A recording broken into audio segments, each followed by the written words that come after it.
જય શ્રી કૃષ્ણ મિત્રો, ભારૂક સત્સંગ ચેનલમાં તમારા બધાનું સ્વાગત છે।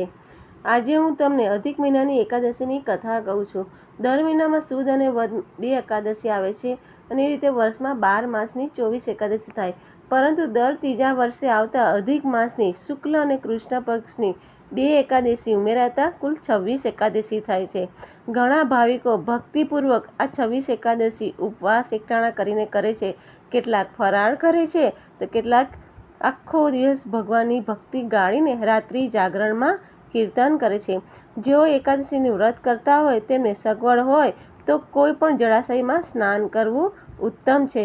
સ્નાન કર્યા પછી શુદ્ધ વસ્ત્રો પહેરી ઈષ્ટદેવનું પૂજન ધ્યાન કરવું। આ દિવસે જૂઠું બોલવું નહીં, નિંદા કરવી નહીં, હિંસા કરવી નહીં અને યથાશક્તિ દાન કરવું। એકાદશીમાં વ્રત, ઉપવાસ, સ્નાન, ધ્યાન અને દાનનો મહિમા મોટો છે। આ કથા વાંચનાર અને સાંભળનાર પર શ્રી કૃષ્ણ ભગવાનની સદા પ્રસન્ન રહે છે અને તે ભાવિક ભક્તને કોઈ પ્રકારનું દુઃખ રહેતું નથી। આજે હું તમને હવે અધિક મહિનાની પુરુષોત્તમ માસની શુક્લ પક્ષની પદ્મિની એકાદશી એટલે કે કમલા એકાદશીની કથા કહું છું। યુધિષ્ઠિર રાજા પૂછે છે કે હે પ્રભુ, અધિક માસની એકાદશીની મહિમાનો કથા મને કૃપા કરીને સંભળાવો। ત્યારે શ્રી કૃષ્ણ પ્રભુ કહેવા લાગ્યા, હે રાજન, અધિક માસની એકાદશીનું નામ પદ્મિની છે, તેનું બીજું નામ કમલા એકાદશી છે। આ એકાદશીના વ્રતનો વિધિ બ્રહ્માજીએ નારદને કહેલો, તે ઉત્તમ વિધિ તમને હું કહું છું, સાંભળો। દશમીના દિવસે વ્રતનો આરંભ કરવો અને એકાદશીના દિવસે વહેલા ઉઠી નિત્ય વિધિથી પરવારી પવિત્ર થઈ મંદિરમાં આવી ભગવાનની પૂજા કરવી। ધાન્ય ઉપર વસ્ત્રથી વીંટાળેલા ઘડાની સ્થાપના કરવી, તેના પર ત્રાંબાનું પાત્ર રાખવું, એની ઉપર ભગવાનની મૂર્તિની સ્થાપના કરી અને ચંદન, પુષ્પ, ધૂપ, દીપ, નૈવેદ્ય વગેરે ઉપચારોથી ભગવાનની પૂજા કરવી। ભગવાનની આગળ બેસી ભજન કરવું, કથા સાંભળવી, ઉપવાસ કરવો, રાત્રે જાગરણ કરવું અને સૂર્યોદય થતાં પહેલાં સ્નાન કરી ભગવાનની પૂજા કરવી। બ્રાહ્મણ જમાડવા અને સ્થાપના કરેલા ઘડો વગેરે દાનમાં આપવું।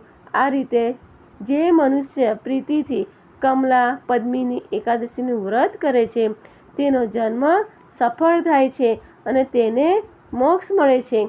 એ વિશે પુષ્ય ઋષિએ નારદજીને કહેલ સુંદર કથા તમને હું સંભળાવું છું।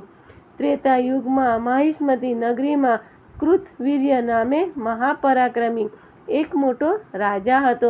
તેને પુત્ર ન હતો। પુત્ર માટે તેણે ઘણા ઉપાયો કર્યા, છતાં પુત્ર થયો નહીં। પુત્ર વિના દુઃખી તે રાજા તપ કરવાથી કાર્ય સિદ્ધિ થાય છે તેમ માની રાજ્ય કારભાર પ્રધાનને સોંપી તપ કરવા ગયો। તેની સાથે રાજાની પટરાણી પદ્મિની પણ ગઈ। ગદમાંદન પર્વત ઉપર ભગવાનનું ધ્યાન કરી હજારો વર્ષ તપ કર્યું, છતાં પણ પુત્ર થયો નહીં। રાણી પદ્મિનીએ સતી અનસૂયાને પૂછ્યું, આટલા વર્ષો તપ કર્યા છતાં અમારા પર ભગવાન કેમ પ્રસન્ન નથી થતા? માટે અમારા પર ભગવાન પ્રસન્ન થાય અને અમને પુત્રની પ્રાપ્તિ થાય તેવો ઉપાય કહો। ત્યારે પ્રસન્ન થઈ સતી અનસૂયાએ કહ્યું કે તમે અધિક માસની પદ્મિની એકાદશીનું વિધિથી વ્રત કરો, ઉપવાસ કરી જાગરણ કરો, તેથી ભગવાન પ્રસન્ન થશે, તમને પુત્ર આપશે। સતી અનસૂયાના કયા પ્રમાણે વિધિથી વ્રત કર્યું। વ્રત પૂર્ણ થયું ત્યારે ભગવાન પ્રસન્ન થઈ તેમની પાસે આવ્યા અને તેમને પ્રસન્ન થઈને પુત્ર થવાનું વરદાન આપ્યું। પછી રાજા પોતાના નગરમાં આવ્યો અને તેમને ત્યાં સમય જતાં કાર્યવીર્ય નામનો મહાબળવંત પુત્ર થયો। પુષ્ય ઋષિ કહે છે કે અધિક માસની એકાદશીના વ્રતના પ્રભાવથી રાજાને ભગવાને બળવાન પુત્ર આપ્યો। જે મનુષ્ય આ ઉત્તમ વ્રત કરશે તેની મનોકામનાઓ પૂર્ણ થશે, ધારેલા કામ સિદ્ધ થશે અને વૈકુંઠની પ્રાપ્તિ થશે। આ રીતે સ્કંદ પુરાણમાં આ એકાદશીનું મહાત્મ્ય વર્ણવેલું છે। જય શ્રી કૃષ્ણ મિત્રો, તમને મારો આ વિડીયો ગમ્યો હોય તો પ્લીઝ લાઈક અને સબસ્ક્રાઈબ જરૂર કરજો અને એક કોમેન્ટ પણ જરૂર કરજો।